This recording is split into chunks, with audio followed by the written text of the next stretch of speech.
मेरो मकैबारी खिचेर बिचरेर चुक्क भएको मकै कहाँबाट थिचिएको छोड्नु नसक्नु साह्रो है कस्तो साह्रो हो त राम राम कसरी खन्ने भटमास रोपेको थियो त्यो कता कता उम्रेको थियो मेरो भटास यहाँ रहेछ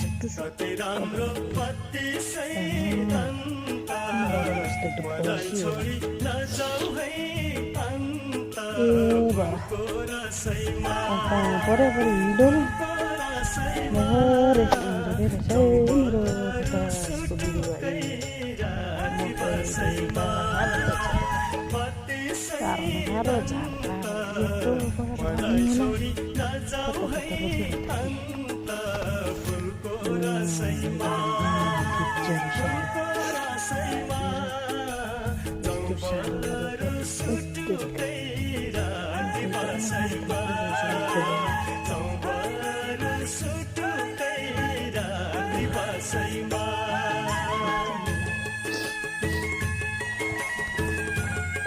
मेरो भटासको बिरुवा साह्रो भटास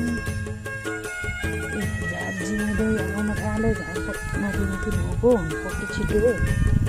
कस्तो खन्ने यत्रो मकै अब एउटा सिमी रहेछ पुग्लुको बाटोमा अब झारको अघि अघि त झार भयो झार मुलालाई कस्तो छिटो बोलाएको झार ल मेरो सिमीको बोट